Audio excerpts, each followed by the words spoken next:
I'm not boasting here, but I'm proud to say that I've owned every single Honda Type R ever sold in Australia.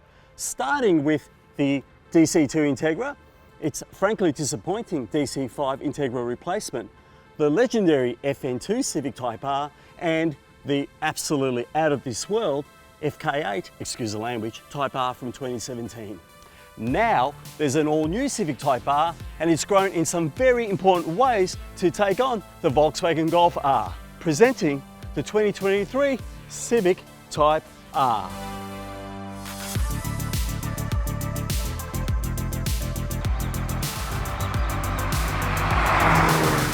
My name is Byron Mathioudakis, this is CarsGuide.com.au, and this review is something I've been waiting years to do, so let's go.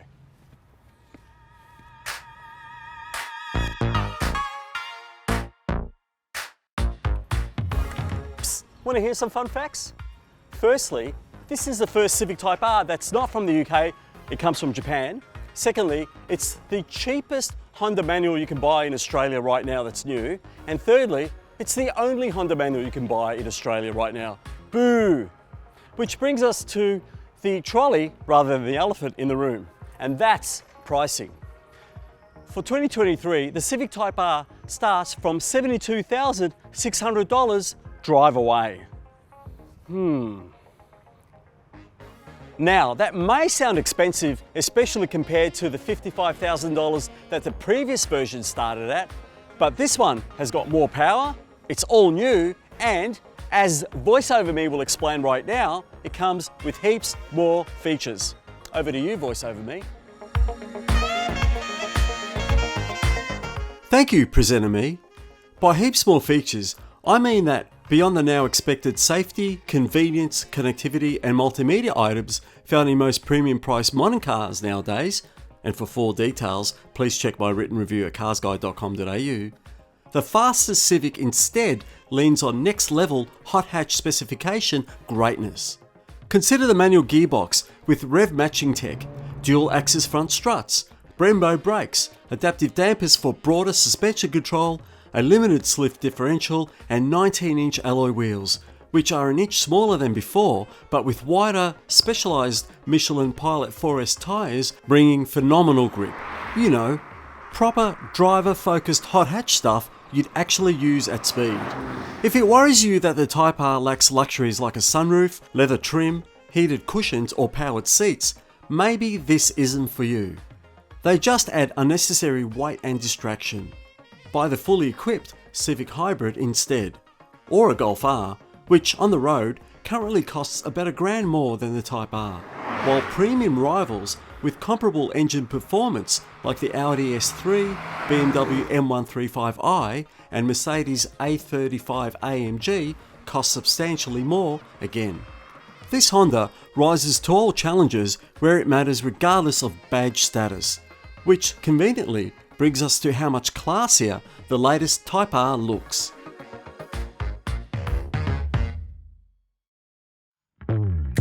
Now, the last Civic looked like this Civic, except seen through the prism of a kaleidoscope. So it had like distortions and quite heavy-handed detailing, which I thought weren't so pretty in a hot hatch.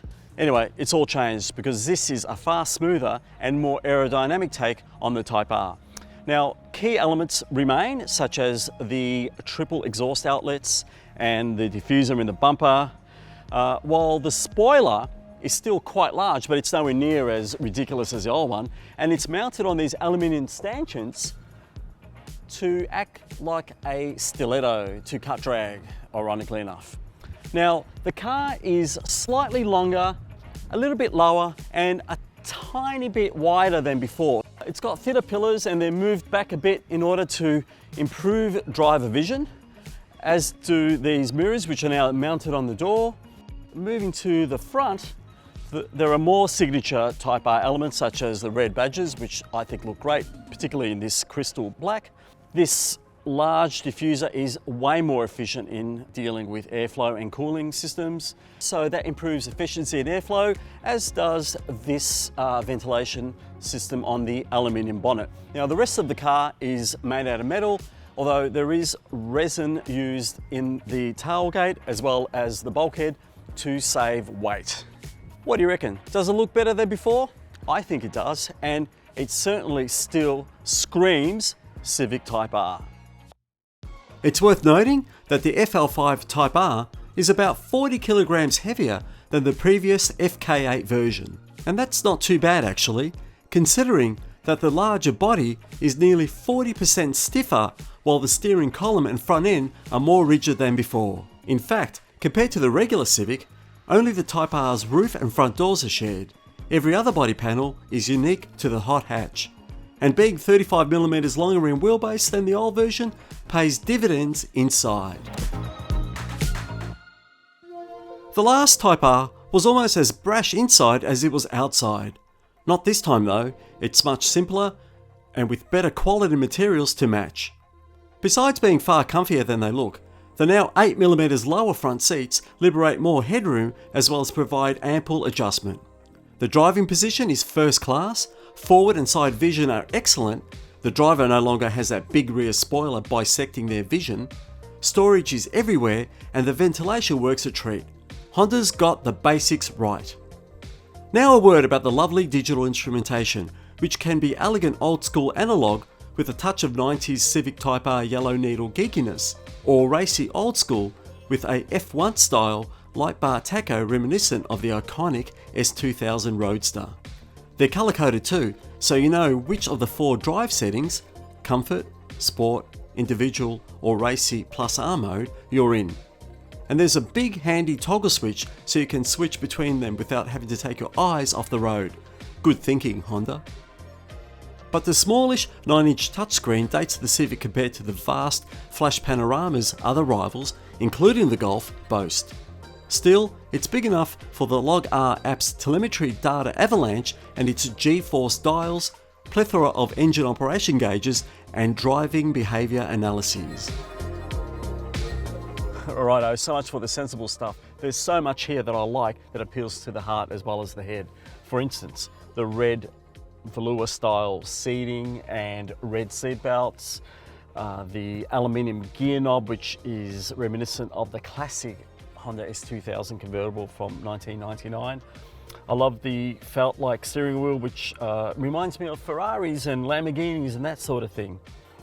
Really, there's just an elegance and an upmarket kind of premium feel to the latest Civic interior which extends to the Type R. So it's one part sporty, one part comfort, and it just harmonises beautifully. Okay, it's not all beer and skittles in the Civic Type R. There are quite a few rattles emanating in this particular car from the dashboard, and Honda assures us that this is a pilot vehicle, so it's been rectified for production.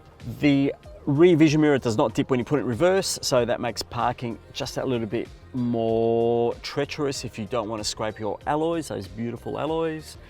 While back here, this is only a 2-seater, even though there's space for 3. Not only that, there's no face level air vents, there's no rear center armrest for you to lounge back in, and nowhere to put your glasses, or even up front for that matter, because there are no mat pockets. Stepping out back, the Type R, like all Civic hatches, is quite large, and that's reflected in this boot area, which has a flat floor, quite a high loading lip, but a fairly long flat space for you to store stuff. Under the floor there is space for a space saver spare, but this doesn't get it. Instead you get a tyre repair kit right here, neatly packaged in the way that Honda loves to do. I also quite like this luggage cover. So it clips and unclips. You can pretend you're playing the accordion, and it's easy to stow should you need it. Of course, the split fold seats do drop, and this is quite an easy car to live with if you've got a family, a small family. Note, however, that compared to the previous model, today's Type R's cargo capacity is actually down slightly to a still respectable 410 litres. That's much better than a Corolla's, by the way. Meanwhile, the true business end of the car is under the bonnet, so let's go check that out. Okay, let's listen up because there's a lot to cover. This is the K20C 2-litre turbo petrol engine as per the previous one, but improved with 235 kilowatts of power and 420 newton meters of torque. The 6-speed manual transmission now has better shifting due to a lighter flywheel and a better rev matching technology, so you can actually downshift from second to first. You couldn't do that before. The suspension is McPherson style struts with a dual axis front and limited slip differential. Try saying that fast. To put the power to the ground more effectively, because this is after all driven by the front wheels, while the rear suspension is a multi-link setup as before. The chassis is stiffer and stronger for better handling and ride properties. The helical LSD also has changed from before for it to be a bit more effective, and it's got 350mm disc brakes up front with 4-piston Brembo calipers and 305mm disc brakes at the back. That's a lot to take in. Did you remember all? Because I'll be asking questions later. So, Civic Type R, tell me about your fuel efficiency. During our time with it, we managed 11.5 litres, matching what the trip computer displayed. That's a pretty impressive result, given how mercilessly this Civic was caned. It's just that sort of car. There you go. Thank you.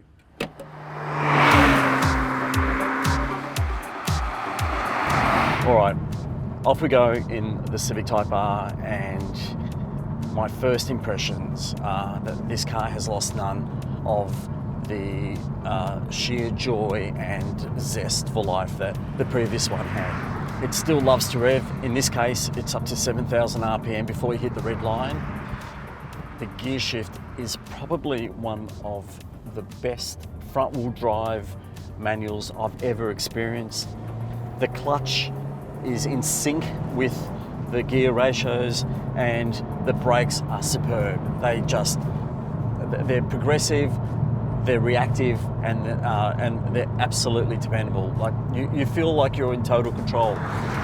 This car is front-wheel drive, and the roads are wet, yet you don't get the torque steer, the torque tug, or just the scattiness that some previous powerful front-wheel drives suffer from. The old Civic was great in that regard because it just put its power to the front wheels really cleanly. In this case, it just does it with a little bit more finesse and even more smoothness, if that's possible. The Type R makes you question all-wheel drive in a hot hatch because all that does is add weight and complexity when really you just want to feel connected to the car, and this is what this car is all about. No matter what speed you're doing, you just drop a gear and it's up for it. It's up for the challenge, it's up for the rev, it's up for the performance on offer. If you put it in sport mode, the steering weighs up a bit more and the throttle response is a little bit more reactive. For most people, that's enough. Like it already elevates the Civic up to, the apex of hot hatch performance and dynamics. And then there's the Plus R mode, which sharpens everything just a little bit more. It just gives it takes you to 10 tenths. So it just goes. It just loves to rev, and it revels in it. Where it really leaps forward is in comfort, because with the adaptive dampers and the more rigid body and the added refinement and sophistication that this car has received, it's now a more comfortable, docile car when you just want to go slow and enjoy the scenery, or not drive this car like you've stolen it. About the only thing that I would complain about is what you can probably hear behind me, and that is there's a level of road noise intrusion that on certain course surfaces is just too much. It is a constant companion in the Type R. I don't mind because I love what this car offers and how much of a smile it puts on my face, but maybe other people that have to share the car with you might comment. Luckily, this car's got such charm and such an easy, laid-back personality when you want it to be that way that it probably won't matter, but it's still such an enjoyable drive. That's why this probably remains one of the best hot hatches that you could ever buy, and at $72,600 drive away, it actually kind of seems like a bit of a bargain as a result. I think that this car has exceeded my expectations, and I can understand why there is such a long waiting list for this car right now, because I think Honda has nailed it. There's no ANCAP result for any of the latest Civics, but Euro NCAP has awarded the hybrid a 5-star rating. Please go to my full review at carsguide.com.au for a detailed rundown of Civic safety. But in the meantime, do keep in mind that the body structure has been beefed up to better withstand impacts with larger vehicles like SUVs, while advances such as 10 airbags and improved driver safety tech are new to the Type R. Remember when Hondas used to sometimes be quite expensive to service? Nowadays, every model, including the Civic Type R, costs just $199 per standard scheduled service for the first 5 years. That's very competitive, though the brand's 5-year unlimited kilometre warranty is par for the course nowadays. Intervals, by the way, are every 12 months or 10,000 kilometres.